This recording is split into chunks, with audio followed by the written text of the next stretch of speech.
तो ये नेपाल में ये सारी चीज़ें चल रही, ये गलत है, बिल्कुल बकवास है। ये भारत का बहुत प्राचीन समय से हिस्सा है और है रहेगा। तो कहाँ है नेपाल का अस्तित्व हम नहीं जानते। नेपाल का कोई अस्तित्व हमारे यहाँ नहीं है और न पड़ा है। किसी के कहने से या किसी के नक्शा जारी करने से ये सिद्ध नहीं हो सकता। ये हमारा हिंदुस्तान है और जितनी भी सीमा हमारे पास है वो सब हमारा है। नमस्कार, आप देख रहे हैं न्यूज पीटीएस टीवी और मैं हूं प्रदीप सेक्रिया। नेपाल ने भारत के खिलाफ जहर उगलना शुरू कर दिया है। नेपाल के प्रधानमंत्री केपी शर्मा ओली ने भारत पर सीधा सीधा आरोप लगाया है कि नेपाल में कोरोना वायरस भारत ने फैलाया है। यहां तक कि नेपाल के प्रधानमंत्री ने यह भी आरोप लगाया और यह भी दावा किया कि चीन और इटली के वायरस से भी ज़्यादा घातक और खतरनाक वायरस है भारत का। दरअसल बीते 8 मई को भारत के रक्षा मंत्री के द्वारा लिपुलेख सड़क का उद्घाटन किया गया था। उसके बाद से नेपाल बौखलाया हुआ है। नेपाल ने एक नया नक्शा जारी किया और उस नक्शे में नेपाल ने लिपुलेख, लिम्पियाधुरा और काला पानी को अपने देश का अभिन्न अंग दर्शाया है। नेपाल और भारत दोनों आपस में घनिष्ठ मित्र देश रहे हुए हैं और यहाँ पर रोटी और बेटी का संबंध भी है।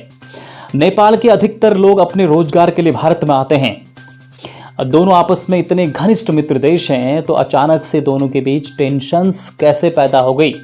आज के इस पूरी रिपोर्ट में हम आपको इसकी जानकारी देंगे और साथ ही आज की इस रिपोर्ट में हम आपको ये भी जानकारी देंगे कि काला पानी के स्थानीय लोगों का इस पर क्या मत है, उनका क्या कहना है। और साथ ही हम आपको धारचूला यानी कि धारचूला क्षेत्र, जिसके उच्च हिमालयी क्षेत्रों में काला पानी लिपुलेख स्थित है, उस क्षेत्र के विधायक का इस पर क्या मत है, ये भी आज के इस एपिसोड में, इस रिपोर्ट में हम आपको दिखाएंगे। तो आइए देखते हैं ये खास रिपोर्ट।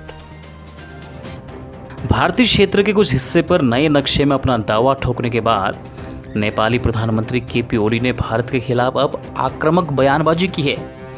नेपाली संसद में दिए गए एक भाषण में उन्होंने कहा है कि चीन और इटली की तुलना में भारत का वायरस अधिक घातक लगता है। उन्होंने नेपाल में कोरोना वायरस महामारी फैलने के लिए भारत को दोषी ठहराया। नेपाल ने नया राजनीतिक नक्शा जारी कर विवाद खड़ा कर दिया है। नए नक्शे में लिपुलेख, काला पानी और लिम्पियाधुरा नेपाल का हिस्सा दिखाया गया है। आखिर दोनों देशों के बीच गहराता विवाद के पीछे फसाद की जड़ क्या है, आइए जानते हैं। 1816 ईस्वी में ईस्ट इंडिया कंपनी और नेपाल के बीच सुगौली संधि हुई थी। तब काली नदी को पश्चिमी सीमा पर ईस्ट इंडिया और नेपाल के बीच रेखांकित किया गया था। 1962 में भारत और चीन में युद्ध हुआ तो भारतीय सेना ने काला पानी पर चौकी बनाई। नेपाल का दावा है कि 1961 में यानी भारत चीन युद्ध से पहले नेपाल ने यहाँ जनगणना करवाई थी और तब भारत ने कोई आपत्ति नहीं जताई थी। नेपाल का कहना है कि काला पानी में भारत की मौजूदगी सुगौली संधि का उल्लंघन है।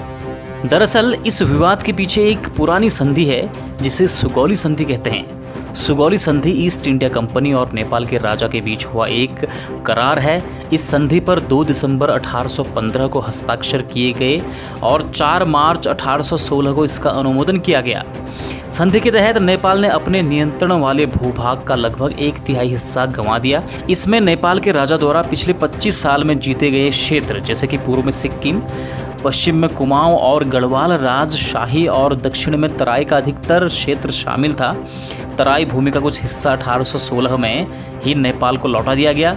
1860 में तराई भूमि का एक बड़ा हिस्सा नेपाल को 1857 के भारतीय विद्रोह को दबाने में ब्रिटिशों की सहायता करने के एवज में पुनः लौटाया गया। इस संधि में राष्ट्रीय परिसीमन को स्पष्ट नहीं किया गया था, इसलिए इसके प्रभाव आज तक कायम हैं। संधि यह बताने में विफल रही है कि कुछ स्थानों पर एक स्पष्ट वास्तविक सीमा कहां से गुजरेगी। ऐसे विवादित स्थानों का लंबा इलाका है। इसका क्षेत्रफल लगभग 60,000 हेक्टेयर है। ऐसे कई क्षेत्रों में दोनों ओर से अब भी दावे प्रतिदावे किए जा रहे हैं। आइए अब जानते हैं काला पानी के कुछ स्थानीय लोगों से, यहाँ के विधायक से और कुछ अधिकारियों से उनका इस पर क्या मत है। माइग्रेशन वाले हैं, उनके रास्तों का निरीक्षण करने के लिए मैं आया था और निरीक्षण करते हुए मैं यहाँ आज आया हूँ काला पानी, और मैंने ये देखा कि काला पानी जो है ये प्राचीन समय से भारत का रहा है और जो मैंने दिखवाया खुजवाया है उसमें ये बंदोबस्त के समय से ही भारतीय खतौनी में अंकित है और भारत के मैप में भी अंकित है और यह जो है दर्शनीय स्थल रहा है। और यह स्थल जो है हमारे गरब्यांग गांव का एक टोक है और यहाँ लोग जो है खेती करते थे। अभी भी गरब्यांग की भूमि यहाँ पर है और जो ये नेपाल में ये सारी चीज़ें चल रही ये गलत है, बिल्कुल बकवास है। ये भारत का बहुत प्राचीन समय से हिस्सा है और है रहेगा। नेपाल सरकार ने जो राजनीतिक नक्शा बनाया हुआ है हम कतई सहमत नहीं है। नेपाल के लोगों को ये पता होना चाहिए भौगोलिक परिस्थिति का उनको ज्ञान नहीं है। भौगोलिक परिस्थिति की ऐसा है, एक तो नेपाल तिंकर से होते हुए लिपुदुरा है और एक लिपुदुरा है हमारे भारत में जहाँ ओम पर्वत है, काला पानी है और काली नदी का उद्गम स्थल है। और वैसे देखा जाए तो यदि हम जो है भारतीय नहीं होते तो हम माइग्रेट होते थे जब धारचूला से धारचूला को प्रवेश करते थे, धारचूला से धारचूला को। तो नेपाल सरकार हमसे जो है हमारे ज़मीन में जाने के लिए भी हमसे टैक्स लिया करती थी। आज जो है माउंट आपी गरब्यालों का चरागाह है, कूदी के पार बुधियालों का खेत है लामारे से ऊपर, और तिपिल शख्त गरब्यालों का खेत है वहाँ से जगती तक, और काउआ जहाँ व्यासदेव जी जो है हल चलाते थे वो जो है गुंजियालों का है।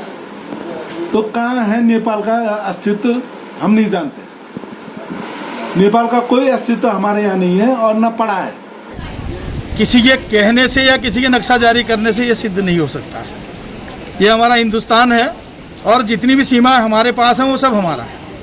नेपाल के इस बात का कहने का जो है गलत तरीका है।